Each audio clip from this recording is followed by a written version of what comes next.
thank you all for joining us today. We had several sign up, several more than this, but I also had a lot of responses from my coordinators and committee members that I think this is just a busy weekend. So I know a lot of people requested the recording. So thank you all that are here for joining us today. And the others will just have to watch the recording and get the questions we have. So my name's Lenny Blue. I am a community engagement specialist based out of Kansas City, Missouri. And then with us today also is Renee. You can go ahead. Yes, I'm Renee Overton, and I'm based in Raleigh, North Carolina. I'm a community engagement specialist with Church World Service, and I have about 100 walk events that I work with from the East Coast to the West Coast.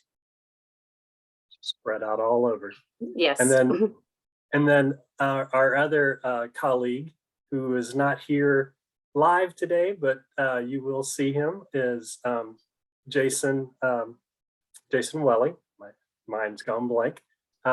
Jason is on vacation, but he will be joining us on this through video. So again, thank you all so much. And then today we have a special guest, Mary. I'm going to let you do your introduction, and Mary's going to present for us to start this off. Thank you very much, Lynn, and thank you, everyone. My name is Mary Obiero. I work for Church World Service as a program director, and I have worked for Church World Service for the last 17 years, and I'm happy to join you today. So, Mary, if you would like to go ahead and present to us today, I believe you are on here as a presenter, so you can share your screen with us and share us about the program you work with. Thank you very much.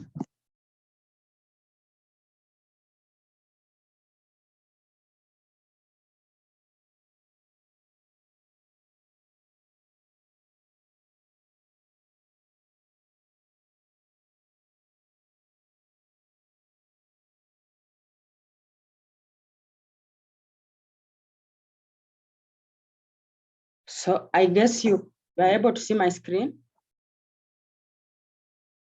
Thank you. Yes.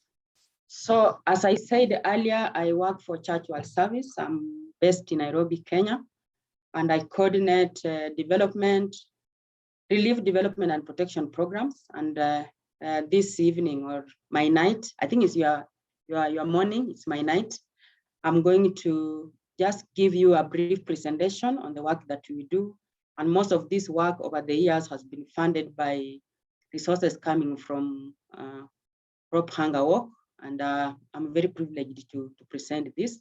So in CWS Africa, we have two programs. We have relief development and protection, and we also have refugee resettlement programs. But this evening, this morning, I'll be presenting the work that we do in relief development and protection. And I will start by talking briefly about what we do and where we work in Africa. We work in the WASH sector, that is water, hygiene, and sanitation. We have a project called Water for Life. We do education programs, sustainable livelihoods, emergency response, disaster risk reduction, which is around climate change, resilience, and adaptation. We have a program on safe space program that focuses on LGBTI refugees. And we have a program that helps refugees to develop self-reliance. We work in Kenya. Currently, we work in Kenya, Tanzania, Uganda, and South Africa. So what I'll do, I'll be able to go through over each of those programs that I've presented, majorly the programs that are being funded by resources coming from Crop Hunger Walk. And the first project I would like to present to you, my slide is hanging. So the first program I would like to present to you is water hygiene and sanitation, the Water for Life. When you look at that particular picture, we have a number of people lining up to get water. And in Africa, especially in arid and semi-arid lands, water is a big challenge. Water scarcity is a huge problem. Women and children, especially girls, walk like 10 miles to come home with 4 gallons of water. When we develop like one water source, like the picture you can see over there, then one water source can serve between 300 to even 1,000 households. So the people you are seeing there, that's a water kiosk. We drill a well and we put a kiosk, and community members come to fetch water on a daily basis. So they line up and they spend a lot of time on lines. And everyone goes home with at least 4 gallons of water per day. And sometimes some of these ladies, women, are going to walk maybe between 5 to 10 miles to get home. So I just wanted to talk about what we have been able to achieve over the years in this particular program. We have been able to organize communities to be able to manage those water sources, because as an organization, we're able to drill a well, we equip it with everything that the community needs, but the community members have to be able to manage that well themselves. You can see they are keeping in line. That means that there is a structure that helps them to do that. So we do a lot of work on training communities. We call them water management committees, for them to be able to manage those wells. In the last 2 years, we have been able to do a number of water systems. We constructed 8 sand dams. We did 1 water well. We did 1 water pan. We also include animal drinking troughs or animal drinking spaces, because the communities that are lacking water, even the animals do not have water. And for that reason, we are able to provide just not water for people, but also for animals. And we also drilled 1 well. We're able to serve 7,500 households. In Africa, the average household number, and especially in Kenya, because this project is in Kenya, average household members is 6 people. So if you multiply 7,500 households times 6 people, then you can get the number of people that we're able to serve in the last 2 years. So what you have just seen in that picture, that was a water kiosk or a community water point. So after we drill the well, we are able to do a number of those so that communities can be able to come and get their water from there. We also do water tanks so that communities can store water and be able to use the water during the dry season.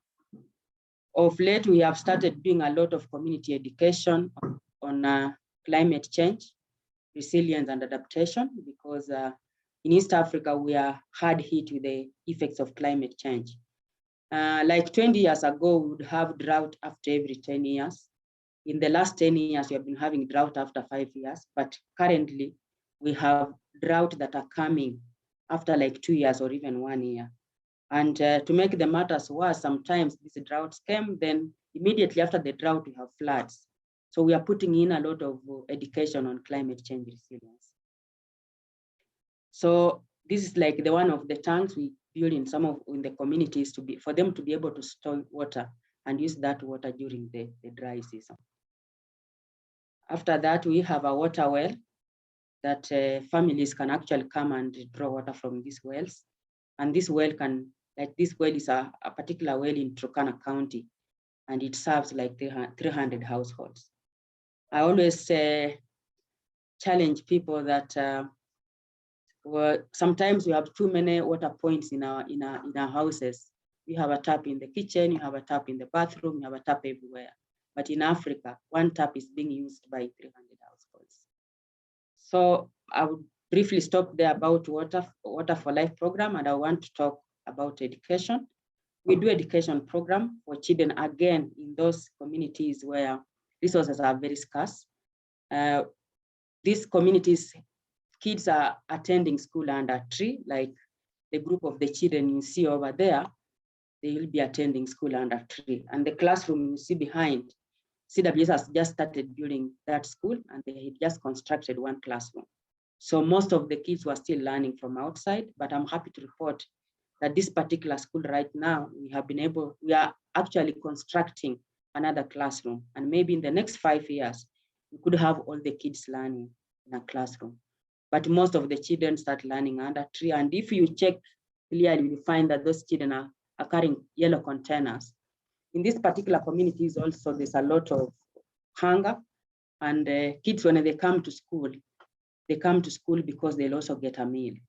And for that reason, CWS in the schools where we are working, we're able to at least provide a hot lunch for kids. And for the pastoral communities, this has been a very big incentive for kids to remain in school.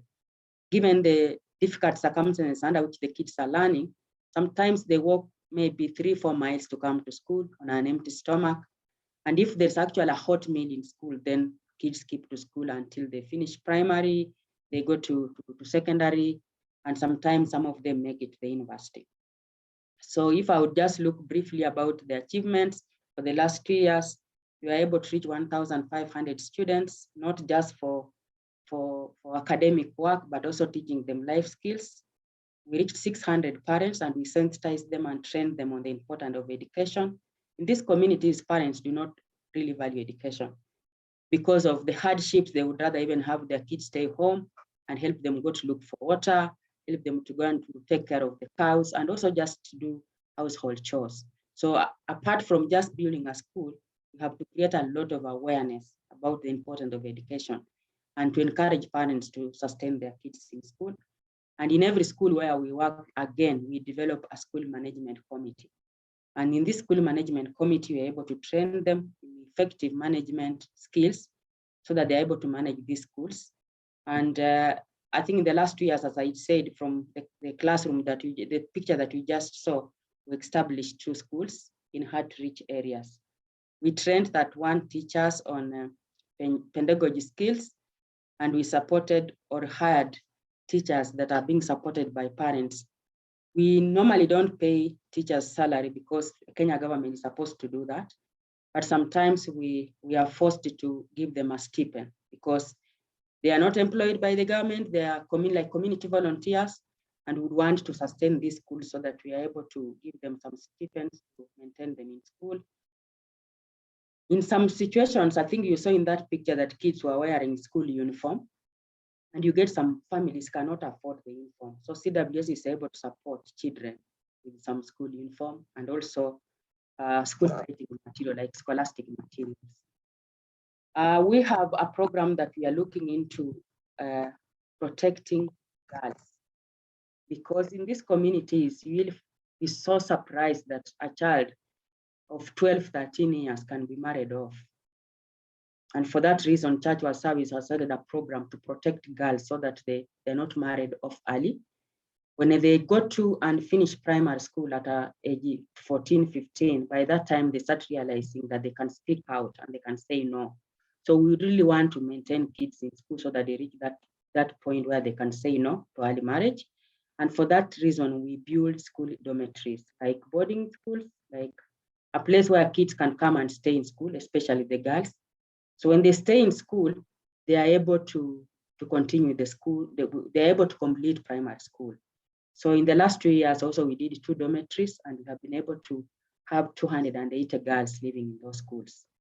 We have continued to do monthly community sensitization and education just to make sure that the girls remain in school.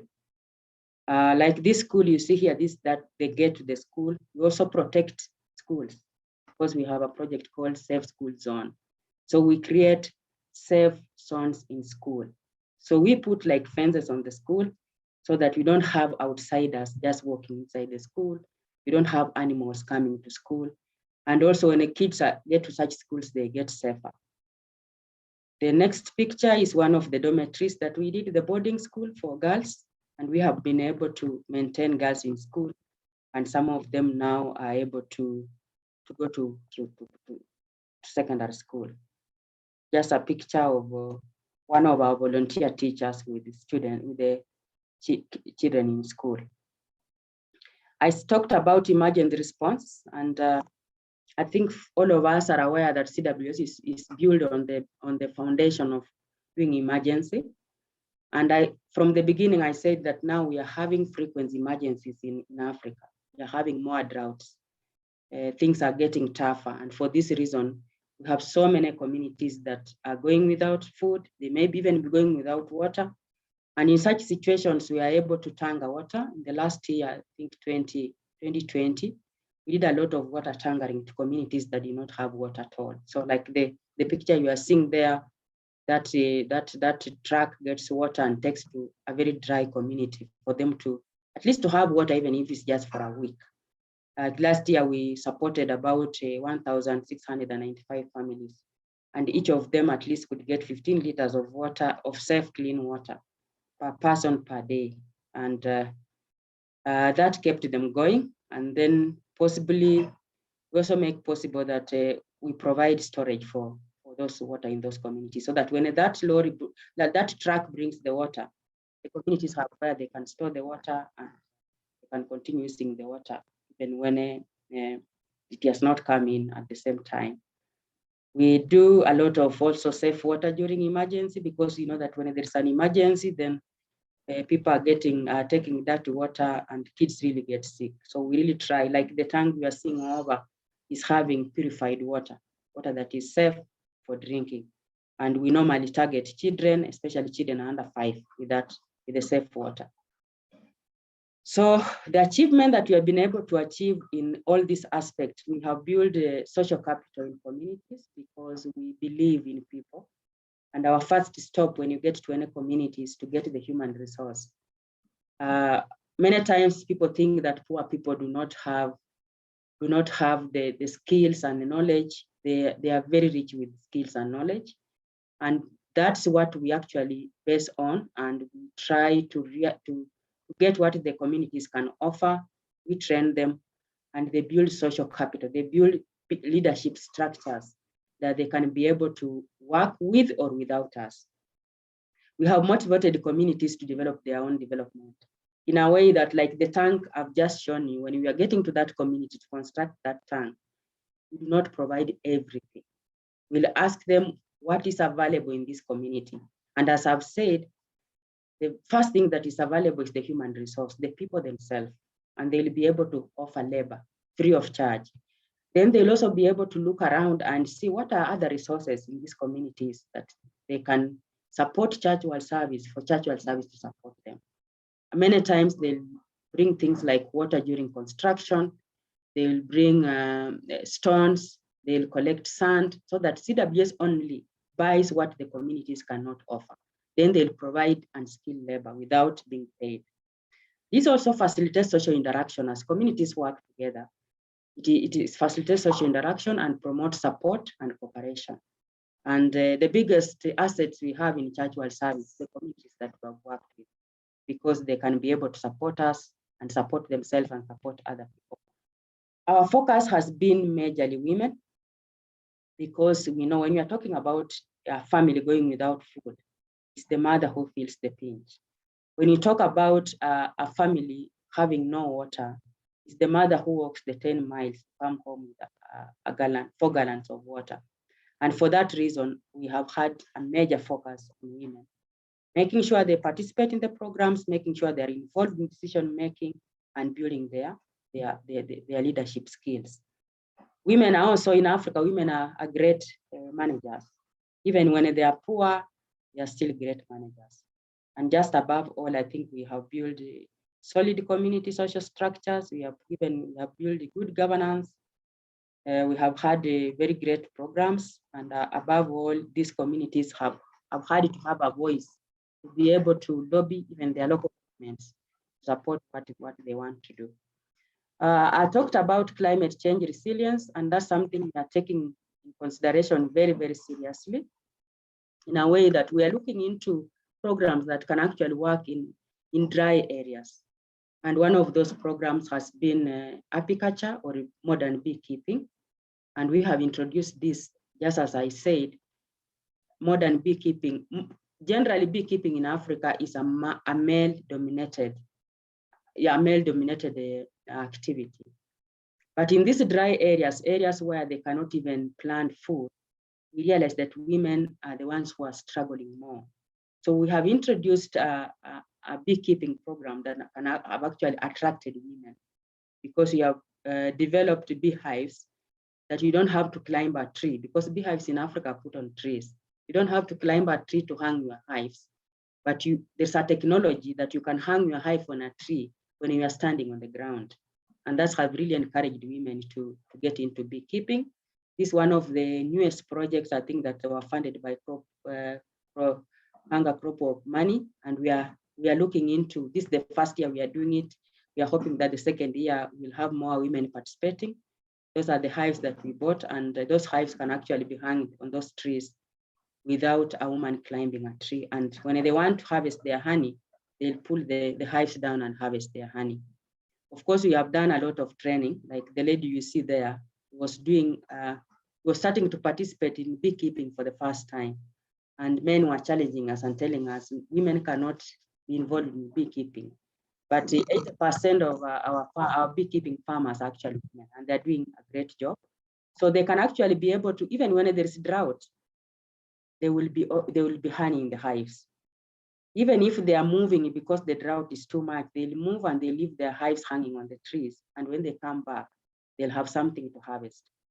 I visited them recently and they told me the best thing that happened to them is these hives, because the hives are their banks. No, when you don't have money, you go to the bank or you withdraw your money using your phone and you have your money. These women said this hive is the bank that they have. When they are very broke, they'll actually go to this hive, harvest some honey, sell, and be able to sell to buy food. So I just want to thank all of you and the people that support us so much for your support over the years. We really appreciate, and I'm not just speaking as a director of programs in Charitable Service. I think I'm having a voice of Africa people. I'm giving you a voice of Kenyan women and a voice of those kids who have been able to go to school. Without your support, maybe they will not have gone to school. Thank you very much. I'll stop there, and if someone has a question, I'll check. Thank you very much.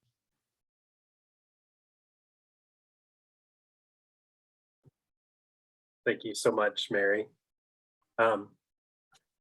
Heather, are you able to see questions? Oh, I believe Renee might have a question. Okay. Oh, unmute Renee. And Mary, would you mind stopping to share your screen, please?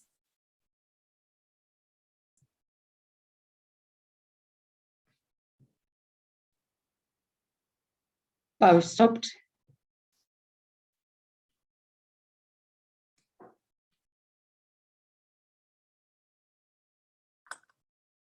Maybe someone can do it for me from there. Doesn't seem to go. Okay, Is it? let me see what I can do. I'll go ahead with questions. I'll work on Mary. Okay, I'll go ahead. Mary, that was a wonderful presentation, very educational, and a lot of learning bits there. I'm very interested in the beekeeping, and I know that that's been around for a while. And it's good to know that women are getting into that as well. Do you see this continuing to grow in your area and be more profitable for the people there? Thank you for that question. This will continue to grow very, very much, because as an organization, we are very much focused. We did not just start this. What we did at the beginning, we did like research on it. And we talked to a number of communities that are living in those dry areas, and they say that beekeeping would be one of the best climate change resilience programming. And for that reason, that's why we said if it's a climate change resilience program, then we need to come up with a technology that will bring women on board.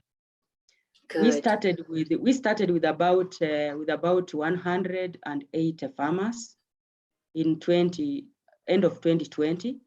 At this particular point, you have 2,660 farmers. Wow, that's great. Out of that, 80% are women. We are getting public partnership involved. We have banks that are interested, and we have buyers for honey, because the type of hive that we have developed, it gives the best quality of honey. And for that reason, we have private buyers who go up to the community level and buy the honey on a very good price. And for us, that one is a breakthrough, because what happens in Africa sometimes, a farmer works very hard, but gets very little, because there are people in between the farmer and the market. They come and buy cheap, and then they take to the market and make more money. But we have introduced our farmers directly to the market. We are even at the moment paying our farmers using mobile money. So all our farmers actually have telephones. When the buyers go to buy, they take the honey and pay them using mobile money. So it's something that is bringing a lot of development in the communities, and we would want really to develop that. Thank you. That's Go ahead. wonderful. Dale has a Dale had a question. Go ahead, question. Dale. I had a couple of questions about honey. For 25 years, I was a farmer's market manager and visited beekeepers and their bee farms and stuff. So I have two questions. Is the honey, okay, over here, there's a lot of effort with expensive machines that go into separating the honey and making sure it's pure. And my question is the honey generally in Africa sold in as comb honey or as liquid honey in jars? I'm just interested in how they package it when they sell it. You understand what I'm saying? What is the answer to that? Do you know? So in Africa, and I want to talk specifically about this project, there are two options. You can sell your honey as comb honey, yes, or as processed honey. For our farmers, yes, for our farmers in every village, we have bought a simple honey processing machine, very simple. And those hives are called Langstroth hives. It's very easy for you to harvest honey from those hives. You only pick the cones, take those cones to the processing machine, get your honey, and return your combs in the hive. So what happens for this community is we are now getting to a point where we would want to start packaging ourselves. What we have been doing in the last almost 2 years now, we have been selling this honey in big containers. Then the buyer goes to bottle and sell. We have just gotten one of the bank that is interested in actually supporting these women now to put the honey in smaller bottles and be able to sell. And that is actually going to be more value addition, better honey. And just to add on that, on the quality of honey, in these communities, they have what we would call very high quality honey, because their flowers are natural flowers. In this community, they have not used fertilizers, and the flowers are quite natural. And for that reason, more buyers want to get honey from these communities. And I have a second question. Over here, the beekeepers wear special suits with masks to protect them from the bees if the bees get angry, especially if there are Africanized bees that get into their bee swarm. Could you respond to that? Does CWS provide special clothing for beekeepers? And have you had problems with, I hate to say it, Africanized bees with your beekeepers? They have once stinged me myself. The bees have once stinged me myself. I went to visit a community, or the farmers, and I went to the bees, and I didn't have a very good day. And I was told the reason why I didn't have a good day is that they know the smell of the people around there. So I think I was a guest. So for us, what we do, we work with these farmers in groups. We put our farmers in groups of 30. And in every group, we provide a bee harvesting suit and all other equipment. So when we are budgeting for a hive, we don't just budget for a single hive. We budget for a hive and all the equipment that come with the bee harvesting and bee hive management. But outside there, for sure, Africans are still harvesting honey in a very traditional way, where they'll actually go and burn those bees, and they'll not have a very good evening. Bonnie, did you have a question? Thank you. Yeah, so is the honey sold in the local community, or does it go to different countries in Africa? Is it sold internationally? So as I said earlier, this honey that's coming from these communities is what people call virgin honey, because it did not have contamination from chemicals. And for that reason, most of people who are buying our honey, they're actually taking it to Saudi Arabia and Dubai. So that's why our farmers are able to get a good price, and they're able to do a lot with the honey. And that has really encouraged people to get into to beekeeping. Because as I said, these are communities where it's so dry, they cannot plant any crops. They keep animals, and when it's so dry, then the animals die. And for that reason, they are saying like bee is the best animal that they can keep. Can I ask you another question too about something different? Please go ahead. It is so cool to talk to you all the way in Africa. I just wish I could spend a couple hours picking your brain and listening to your stories. You're very engaging, and I appreciate that. So I have a question about the girls going to school. So you said that most of the time, the women and the girls are the ones walking for water, sometimes 5 to 10 miles a day. So is it difficult sometimes to convince a family to send their young daughters to school, because then they're not going to be able to get the water they need? Yes, and it's not just the water. These communities, they are called the nomadic communities. They stay in very dry areas. They have extremely limited resources.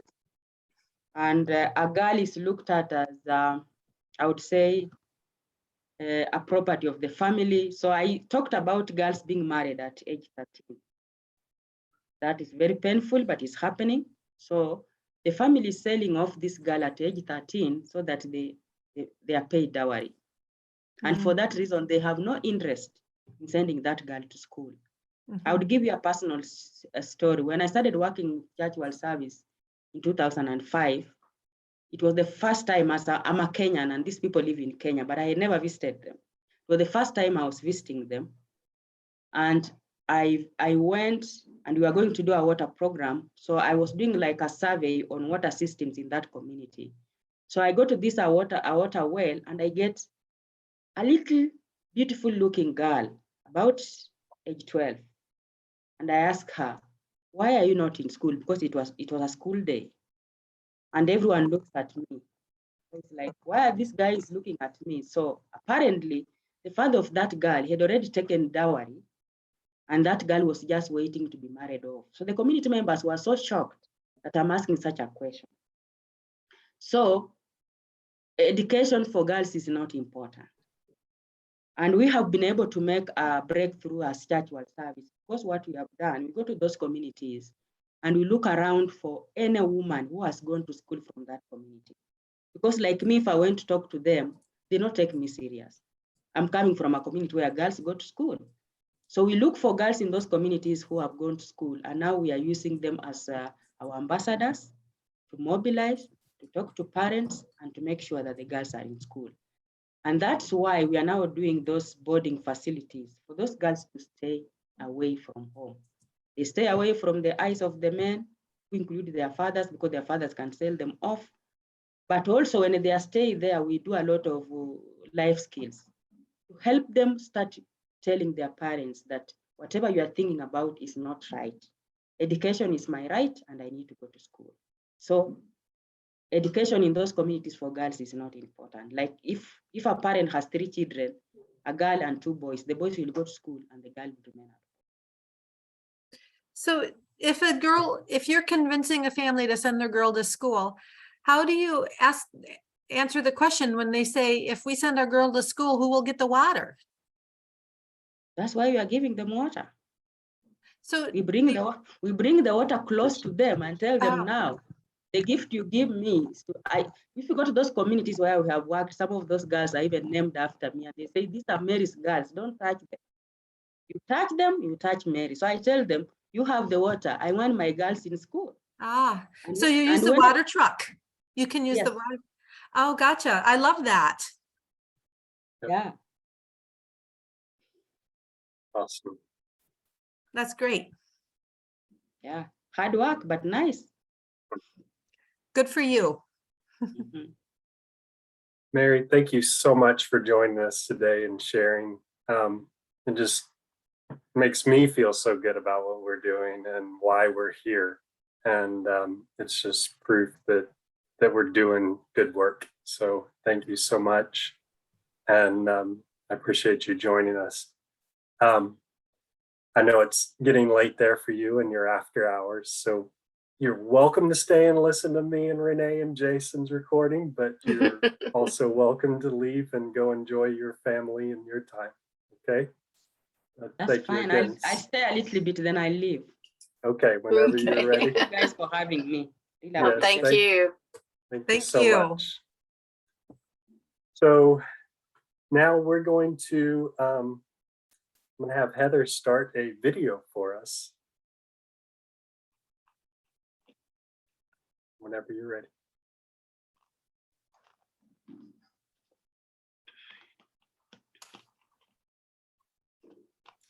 Hello, everyone. Although I can't be with you today in person, please know that you're in my thoughts very much today as you gather. I hope you heard a lot of great things from Mary Obiero, and I think you're going to get a lot of great information during this next part when we talk about planning for a really strong team for your planning. I'd like to start with an invocation. Just a moment.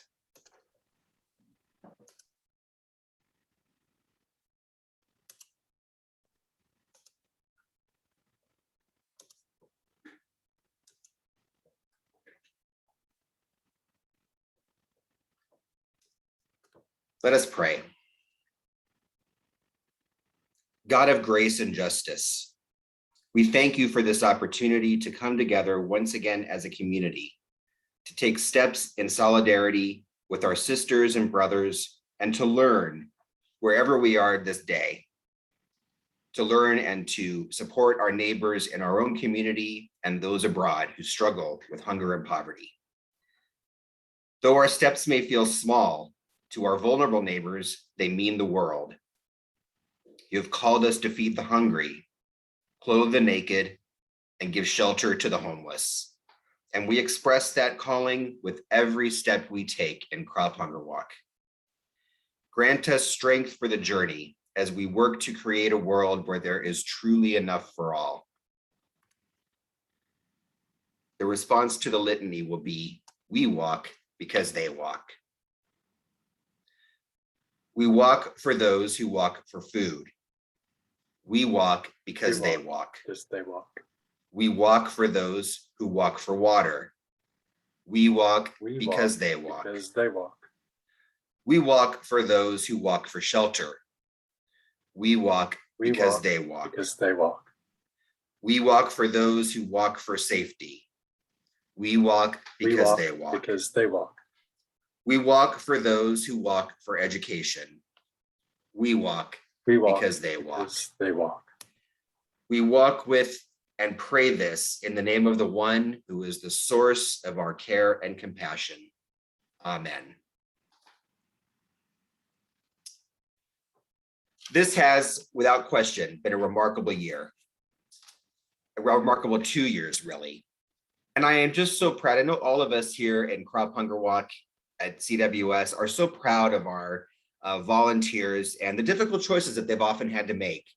Some walks had to decide to postpone their walks until their communities were in a better position to gather. When they were in a position to gather, we were so impressed that so many of you found creative ways to come together in this time to continue this incredible work, this mission of walking, and this mission of creating a world where there is truly enough for all, where everyone has a safe and secure place to call home. In a particular way, we want to just take a few minutes now to recognize those walks that in 2021 were what we call our cream of the crop walks. So these are walks that were in the top 100 of walks nationwide. So let's just take a few minutes just to, in a special way, acknowledge these events.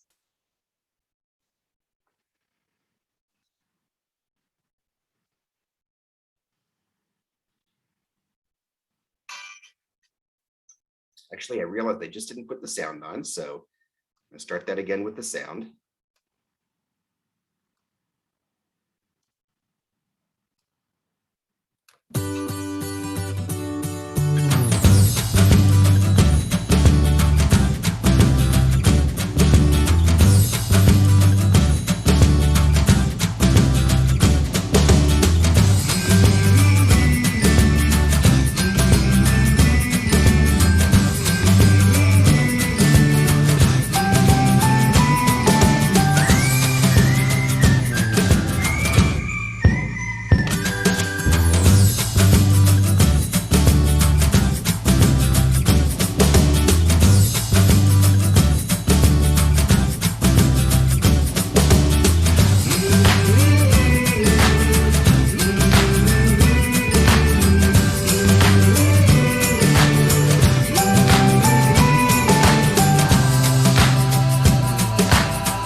When a community has been trapped in poverty for decades, a mother's child is going hungry, a family feels forgotten, what can you do? You can believe there is good in the world. We believe in a world where there is enough food that no one should go hungry, enough water that no one should thirst, enough love that all children should reach their potential.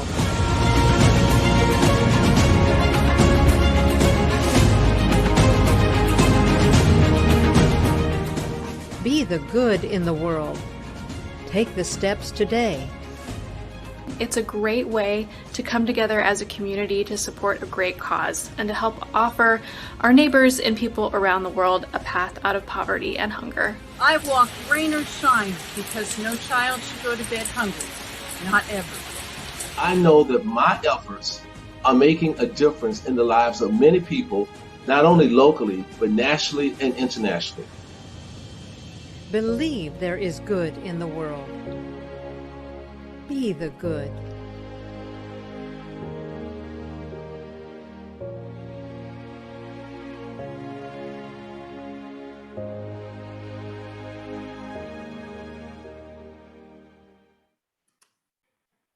So thank you all for being the good.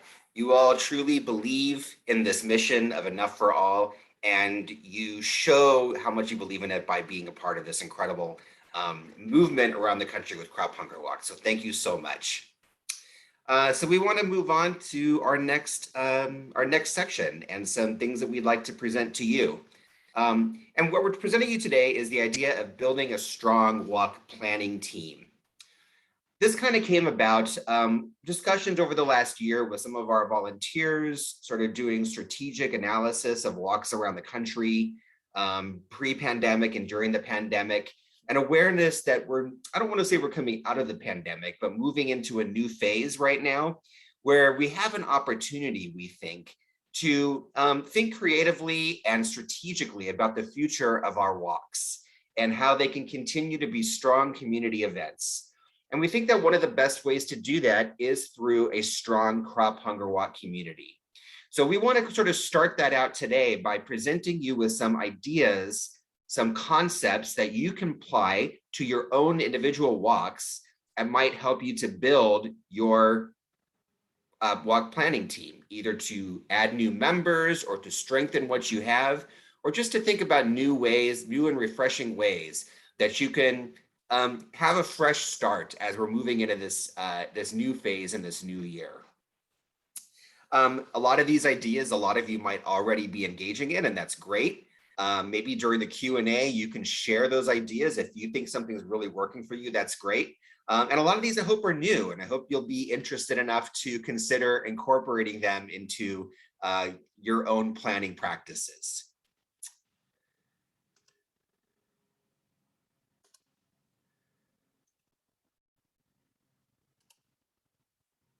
All right, so building strong crop hunger walk planning teams. That's what we're talking about today.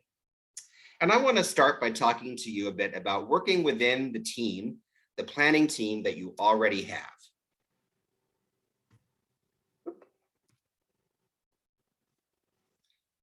So let's talk about first about why we want to build strong planning teams. Well, there's a few reasons.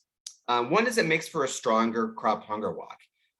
Strong planning means that the walk itself is executed well. It means that people have good communication, they have good information, they're able to do early fundraising using all the tools available. And a lot of that comes from having a strong planning team that can coordinate and communicate these ideas. So we want to have a stronger planning team because we want a stronger crop hunger walk. Many hands, lighter work. That old adage, right? So a lot of our walks, there are many walks around the country where it comes down to 1 or 2 people taking on the bulk of the planning. And we've all seen this happen where sometimes this is a reason that a walk goes on hiatus or folds, because it becomes one person doing all the work and it just becomes too much and they burn out. But we don't want you to burn out. We want you to enjoy this and feel like it's something that you're contributing to in a positive way, but that it's also a community effort. So by building a good, strong planning team, you'll have many hands making for lighter work. And finally, it's just more fun. If you have a group of friends or people with a shared mission that are working together, the whole experience we think can be a lot more fun. So who's responsible for this? And the answer is everyone. Don't be a chicken, jump into it with your coordinator and work together to build a strong planning team. These chickens are the look that sometimes coordinators get, I think, when they put out an idea and everyone just kind of looks at them. So don't be chicken, jump in and help out in planning a strong crop hunger walk planning committee. And when does this take place? Probably no surprise. Whenever you're planning your walk. This is something that's ongoing. Some walks meet all year. That's great. If you can find a way to make this, to incorporate building a strong planning team into your year-round planning, that's great. But at the very least, it should be something that you make a point to do when you're actively planning your crop hunger walk. Our ideal for that is maybe starting 6 months out before your walk. I know not everyone can do that. Summer gets in the way, Christmas holidays get in the way. That's okay. But whenever you're planning your walk, think about how you're building your team. This is something that happens all the time whenever you're planning your walk. All right, so let's start with this first idea about building your team. This idea is to use team captains as your planning team. So some planning teams have people assigned to particular roles. You have a logistics person, a treasurer, you have a recruitment chair. Those volunteers may or may not be the team captains, or what we used to call the recruiters, for congregations or organizations in your community. The idea here is that every community or congregation has their recruiter or team captain, the person who rallies that community to be part of Crop Hunger Walk. And those team captains are the planning team. So the team captains will attend all of your planning meetings. They'll contribute with their ideas, with their input. But the idea too is that each of these team captains will also volunteer for one other role on that team that contributes to the walk planning. So in addition to being a team captain, this person is also going to be the treasurer. In addition to rallying their community organization, they're also going to be a recruiter trying to get other community organizations involved. In addition to being a team captain, maybe they're also the coordinator, the overall coordinator for the planning team.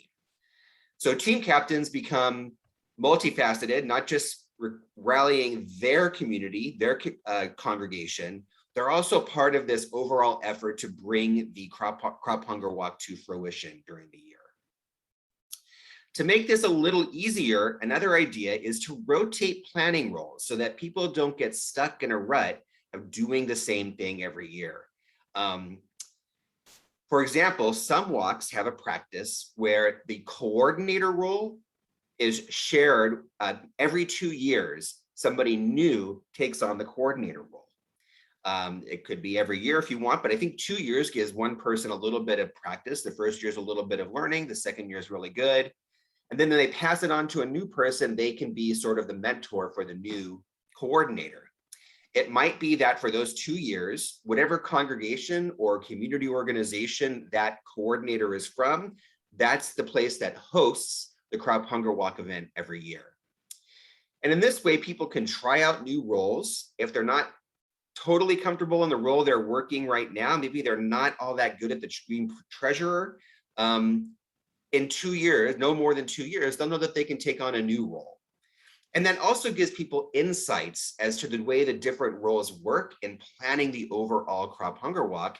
I think which will just help you sort of understand when somebody says they're having a hiccup in one place. If you've done that job before, you can understand where they're coming from and offer greater support and vice versa. So rotate planning roles periodically so that people can share in the planning and coordination of the event. One thing that's really important is if you're using team captains in this way in particular, this is true for team captains in general. That's a captain there pictured, not a pirate, a captain. It's really important that if somebody is going to, because after a few years, somebody may not want to be in that role anymore. They have other interests, other priorities take place in their life, and they want to relinquish the team captain role. That's normal, that happens.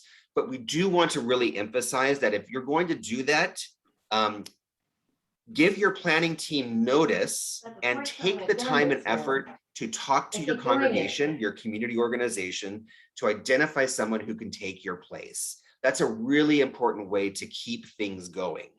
If a team captain relinquishes their role with no one to step in from their community organization or congregation, then it makes it that much harder for that team to continue participating. So if you need to relinquish your role, go with our gratitude, but please do put in the effort to identify a person that can step into your role instead. Okay, so using team captains as your planning team. The next idea is to make a team member search an ongoing practice. So it's not something you just do once every couple of years. It's not something that you only do when you hear somebody is planning to relinquish their role. It's something that you keep going on an ongoing basis. If you're able to continually or consistently bring in 1 or 2 people every year or two, new members, that makes it honestly a little easier then for people to feel like they can relinquish their role and move on to something else. If there's a little bit of rotation there in and out of your planning team, I think it takes a little load off of people feeling like this Crop Hunger Walk won't happen if I'm not a part of it. That's a lot to carry. We don't want that to happen. So make this an ongoing practice. How do you do that? Well, during your planning season, ask each team member to identify 1 or 2 people in their orbit. Maybe they're part of their congregation, maybe they're part of their gym or their book club, some other part of their life, but they identify 1 or 2 people who they think might be a good addition to the planning team. And everyone does this. And then during each meeting, you take a little bit of time to discuss 1 or 2 of these people. So person A brought 2 names, person B brought 1 name, person C brought a name, person D brought 2 names. You don't have to talk about all of them at the same time. But as you're meeting during your planning season, take a little bit of time to talk about these people, introduce them to the team, talk about where they might be a good fit, see what the team thinks, get any feedback, and then think about if you agree this is a person to invite, then have somebody reach out to them, whether that's the coordinator or the person that knows them and brought their name, but actually make it someone's role to reach out to them and invite them to participate. This works better if you have a specific role that you're inviting them to. So don't just say, hey, you want to be part of our planning team? Say, hey, we could help. We could really use help with walk day logistics. Would you come be a part of our planning team and work on that with us? Or we could use someone who can do better recruitment. Could you join our team and work on that with us? So invite them to a specific role. And again, you're going to get some no's. Not everyone you bring is going to say yes. But if you make this an ongoing practice of bringing new names and talking about them and then reaching out to them, then first of all, they'll know that it's not just you asking. They'll know that you said, hey, I brought your name up to the team. They all think you'd be a great fit. Would you consider joining us? But it also makes it so that you will occasionally have people who say yes. So you have people coming into your planning team in a positive and ongoing way.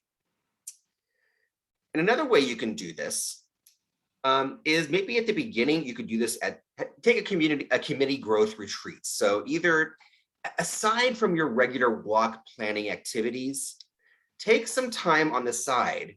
Maybe it's the beginning of your walk planning season, or maybe if you're a fall walk, you'll meet in the spring to do this as a way to keep those relationships ongoing. Or if you're a spring walk, meet in the fall. But have a committee growth retreat. And your community engagement specialists like me, Lenny, Renee, we have some great exercises we can share with you that are a great way to sort of brainstorm and strategically think about how you can build your team in a positive and fruitful way. So take a committee growth retreat. The last thing I want to share with you is just to make use of local volunteer websites. Don't be afraid to get out of sort of our traditional way of finding team members, of going to the same congregations that we always pull from. We love that we have this core group of supporters. Like, it's very important to us and our identity as CWS. But Crop Hunger Walks are community events. So we shouldn't be afraid or nervous about going beyond our traditional base of support to get new volunteers. Think about your local agencies. Can someone from your local agency participate in some way on the planning team? That's a really good practice anyway. I don't know if you're familiar with the memorandums of understanding, but it's something you can, it's not a binding document, but it's a little memorandum that you can talk about with your local agency as a way for them to say, hey, we'd love to contribute to your organization. Can your organization then contribute to the event itself? Or maybe there's just other community organizations. A really great place to start is Volunteer Match, volunteermatch.org. It's a website where you can list your event and you can list the specific role that you'd like a volunteer to fill. Again, this works best if you have a specific idea of a role someone can fill. This might be a great place to find someone who likes social media and wants a little practice in social media. Maybe you have a local university and a marketing student that wants to get a little bit of volunteer time coordinating social media outreach. Well, a lot of our volunteers may not feel comfortable with that, but maybe if you put a listing on volunteermatch.org, someone might volunteer. Same thing with all the other roles you may have: walk day logistics, treasurer, recruit. All of those roles, if you need someone to fill a particular role, put it on Volunteer Match. Be clear about how many hours you're expecting, but then invite them to the meetings as well. Invite them to come to your meeting. And that's a great way to sort of branch out from your sort of traditional base. Check your local volunteer leadership center. Many communities have a place where individuals can go and find out about volunteering. In California, we have a website that's set up for statewide volunteer roles. So go to those kinds of places as well as a way to sort of branch out and invite new people who may not be familiar with Crop Hunger Walk to participate. Likewise, your local community center. It might be the Boys Club, YMCA, things like that. That might be a good place to post notices looking for volunteers. One important thing about having new members come into your planning committee, be sure that you're welcoming them and listening to their input as well. When we have a lot of our committees are sort of, we have a group of friends that work really well together, and that can be intimidating when you're a new person coming into that environment. So be open and generous, which you already are, with new committee members, with new planning team volunteers. Listen to them, hear their input, because sometimes fresh eyes are the best thing to invigorate a walk. And we think that right now is a great time to take on these practices as we're moving into a new phase of the pandemic. And with that, I'm going to stop my time, and I think Lenny is going to talk to you next. Thank you so much.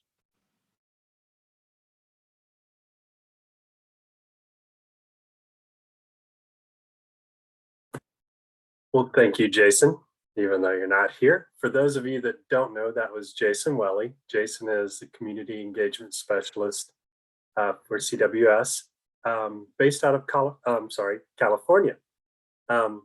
So maybe if you don't all know, this was a collaboration where he and Renee and myself were doing this together. So we have people from all over the United States here, well, the western side of the United States here with us today. So as Jason mentioned, I'm going to go into my side of the presentation. Bear with me a second while I share my screen.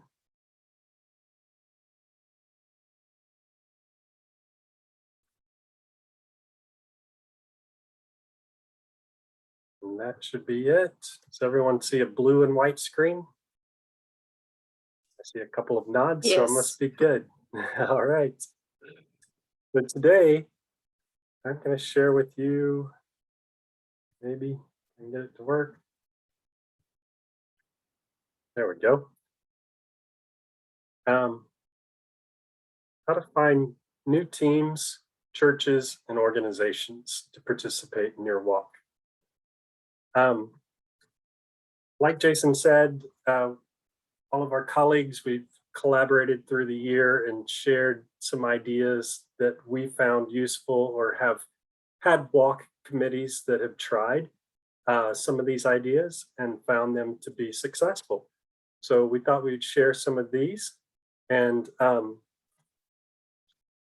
first one is, like Jason mentioned earlier, is having your teams or team captains working closely with your planning team, and have your teams inviting other teams.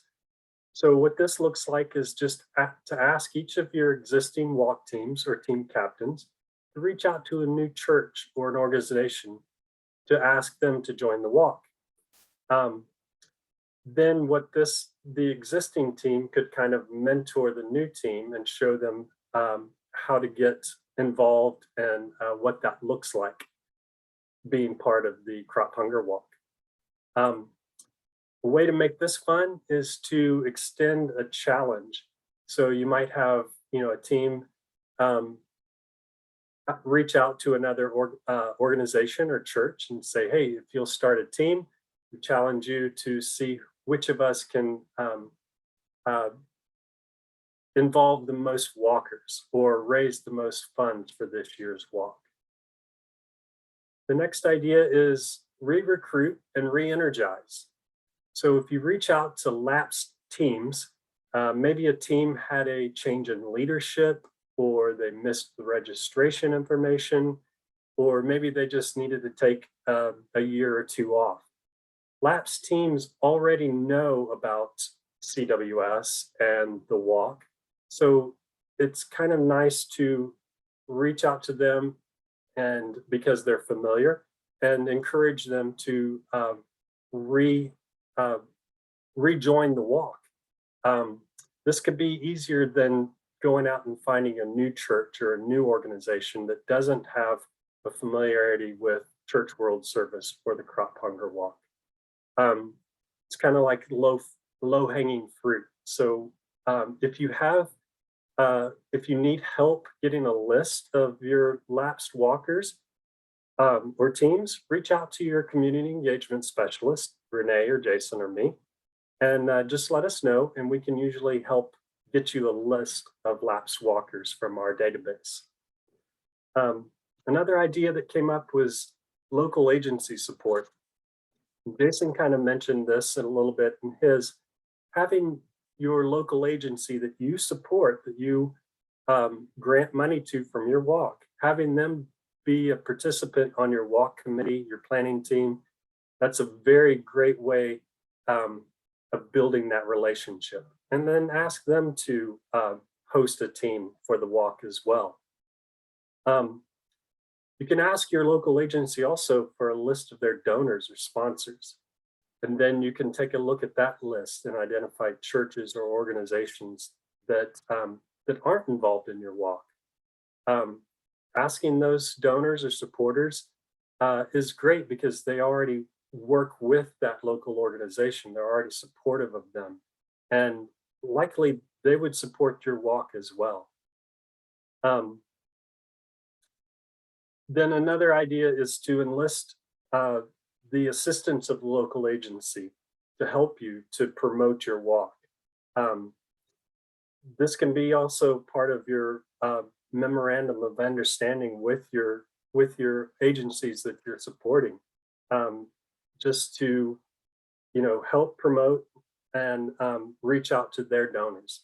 At one walk that has tried this, the local agency sends out a donation request to all of their entire donor list.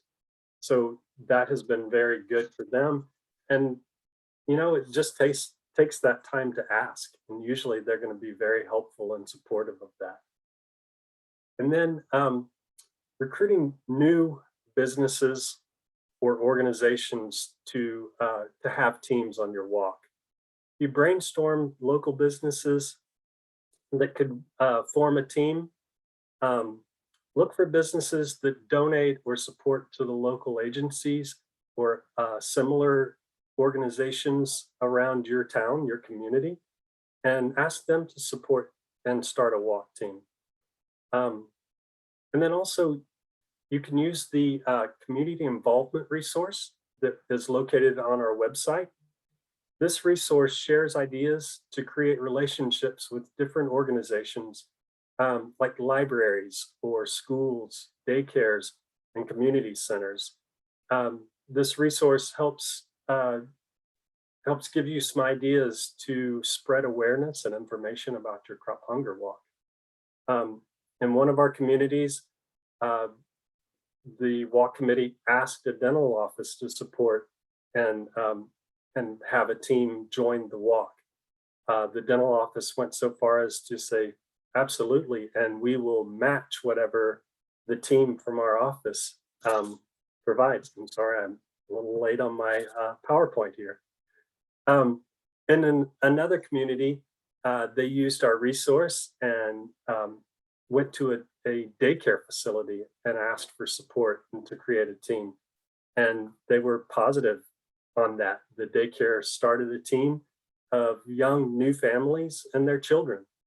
So I encourage you all to please use at least one of these ideas and share your success stories with us, with your community engagement specialist. We love hearing these stories from you all. And that's all I have today. I will stop sharing my screen. And Renee, I'll let you take over from here. Okay. Heather is pulling up my PowerPoint here. So you've heard from Jason and Lenny, this wonderful information. I know it's kind of information overload, but you say, well, we've tried this. So I'm just going to give you some tried and true tips for growing your committee teams and your walk teams. And you may have already used all of these. I'm sure you have used most of them, but they have good track records for bringing people on board. Okay, next. So of course, the obvious is just to ask. You'll never know the answer unless you ask. And walk day is another perfect opportunity to ask walkers, because you have several people coming together all for the same cause. And it's just a great opportunity. And I saw this photo and I thought, what a great group of people to approach and ask, because they're dedicated. It looks like it's cold and rainy, overcast, and they're out walking for hunger and they're smiling. And so they would be a great group of people to approach. And you just be specific, what you're looking for, who you're looking for. If there's particular skills your planning team needs. They may say, well, I'm not able to, but I know someone that can. And it kind of gets that networking going. And also look out for the person that comes out every year and participates in your event, or the highest fundraiser. They're good people to start with. So, just ask. And we had one of my colleagues brought up that one of their walk had added 3 new people to the team in a year. And they said, how did you do that? And said, well, I just asked. So it's just, very simple. Just ask. Okay, so next. So recruit year round. And I believe Jason touched on this as well. When you're sending group emails to team captains and planning teams, always add a note to give suggestions of possible new recruits. We're living in an age of information communication, and things tend to get forgotten easily. I know I'm guilty of that. So if you keep it in the forefront year round, say, don't forget, we're still looking for people to join. So anyone you come across, just keep that in mind. Also use team captain rallies. That's a great opportunity to plead for joining the committee team. And always highlight the work of Church World Service and local agencies. And just as you heard Mary talk today, you have some wonderful new stories you can tell. You can pique people's interest in our organization, because a lot of them, if they're not familiar, they'll say, well, what makes crop hunger walks stand out or more unique from other fundraising activities? So next, talking, that face-to-face conversation. You may start out with a phone call, you may start out with an email or just posting on social media, but you cannot beat that face-to-face talking. Whenever you're at gatherings or conventions or group settings, you can get the conversation going. You can engage in the person, build relationships. You find out their skills, what are their interests, what are their availability, like what their work schedule is, and say exactly what you're expecting, what you're looking for, the time it takes, and how you will support them. If you just, ask someone to come and join the team and then they kind of feel out of place, but if they know that they have that support, I think that makes a world of difference. And just remember, if the answer is no, it may mean no for now, but not forever. And give them time to answer. If you let them off the hook too easily, you may never get them again. But you can say, well, I know that spring is not a good time for you. Could I call you later in the summer or early fall? Let them know that you will be in regular communication with them. Next. And always show enthusiasm for the cause. You want to be excited about the Crop Hunger Walk. And if your planning team has food and fun during the meetings, let them know. Let them know that we just get together, we have the best time. You would love joining our team. And also talk about your local walk history. How many years have you walked? How much total income donation have you raised altogether over the years? We now have Crop Hunger Walks that are more than 50 years in the making. So all of that is good information to share. And also, if you have a crop hunger walk brochure or something physical, a resource you can actually put in their hand and say, when you get a chance, just look over this and get back with me if you have questions, instead of saying, well, if you just go to the website, you'll find a lot of information. Most people won't do that. And also sharing memes. And I like this one here. Most of you probably have seen it, but this is from the Austin, Texas walk. And it actually has a quote from a crop walk participant, and it just kind of gives it all in a nutshell. We walk not only to provide immediate aid to others, but also to provide tools like chickens and water filters to sustain themselves and their families long term, because that's what makes crop hunger walks unique and church world service unique from other charitable organizations. Next.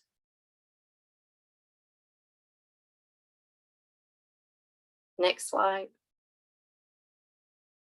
And the main thing is don't give up. It takes work and time to build a planning committee and find new walk teams. But if you and your planning team put in the time and effort, you will see results. And another great tip is, especially if you know someone, if you approach them and say, can I just ask you a favor? You know, this year we're looking for someone. If you could just fill in for a short while, I would appreciate it. And sometimes that, can I ask you a favor?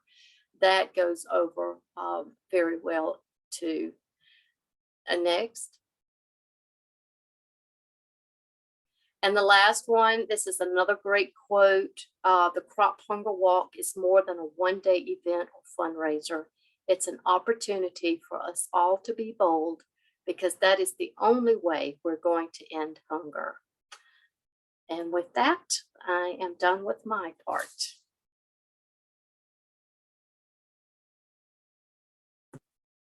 Thank you, Renee. So does anyone have any questions at this point? Renee and I would be happy to answer, and on the behalf of Jason, probably answer questions on his part as well. You can type them into the chat, or you can put your hand up and be unmuted and ask a question. Yes. My name is Carol Line. I am the Crop Hunger Walk coordinator for 10 years in Las Vegas, New Mexico. If that name means something to you right now, you might remember that we have had enormous wildfires in our area through the months of April and May.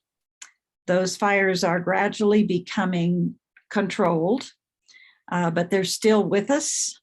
Many of our residents have lost their homes, or they've lost structures that were built by grandmothers or grandfathers that they vacationed in for years and years and years to their family. So there's a lot of grief here, a lot of loss here.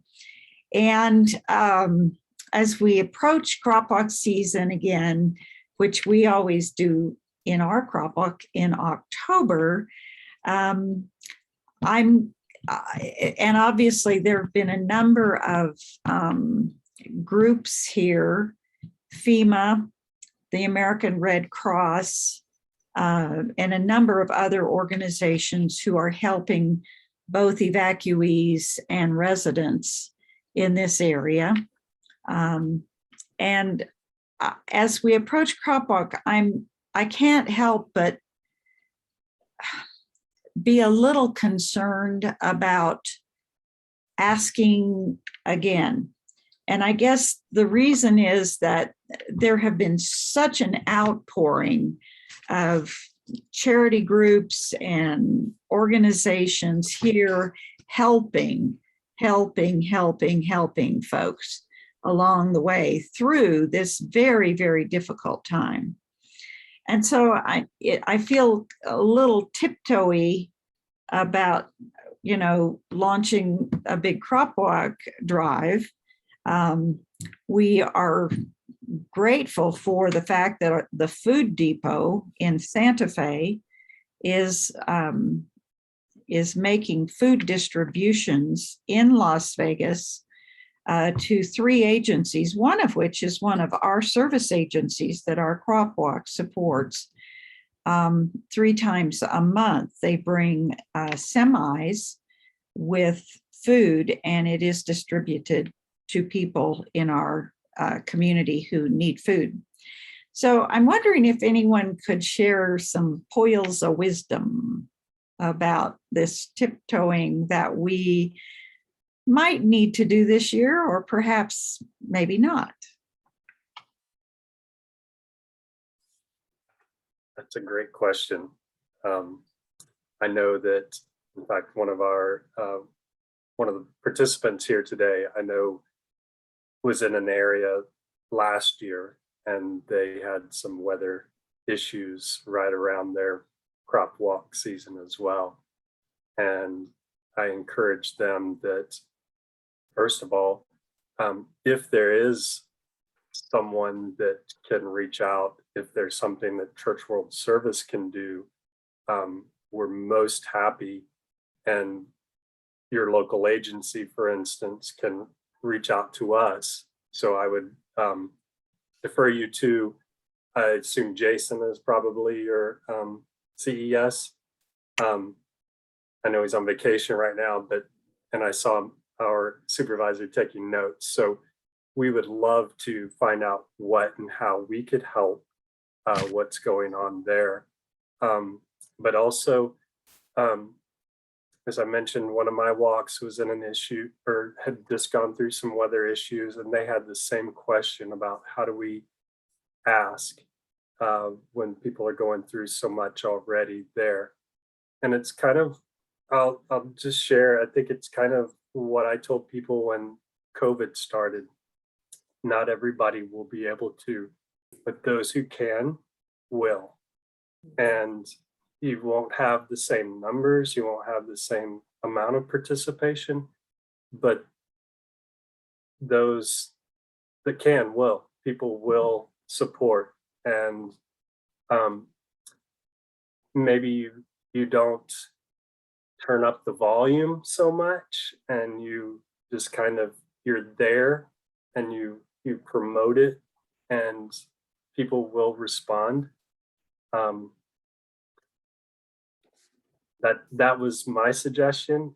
If any of my colleagues here have any others, and they didn't do that specific walk. They didn't do what they've done in the past, but they did, and it was good, and everyone was happy and proud with what they did, and in turn it affected their community too, because their local agencies were supported and provided for. So that's my nickel's worth.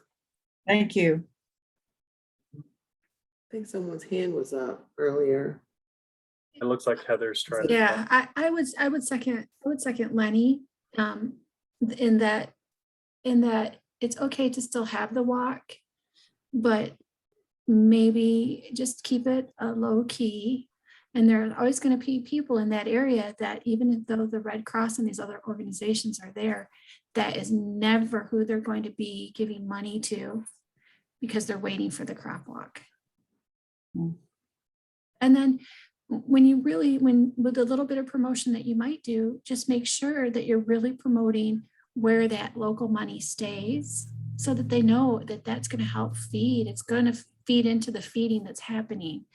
And then also absolutely contact Jason, because Church World Service can provide cleanup buckets and blankets and hygiene kits. And, we don't always know every single thing that's happening in this country. That's why we are dependent on you guys letting us know that there's a need. So absolutely, when Jason returns, talk with Jason. Set up a call and talk to Jason. Okay, thank you.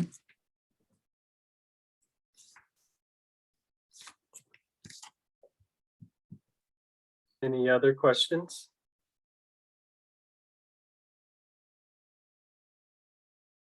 Well, we won't continue to take up all of your Saturday. But thank you so much for joining us today.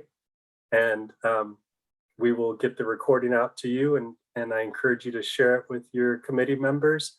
And if you have any questions or want any other notes or follow-up, please feel free to reach out to me or Renee or Jason, and we'll get back to you. I will And- also make sure that they get, I did put it in the chat, but I will also make sure that they get Mary's presentation, because they could take that and they could share that at a meeting. Yes. Excellent. Well, thank you all again. Have a wonderful you. weekend. Have a great day. All right. Thanks. Bye-bye. Bye-bye. Bye.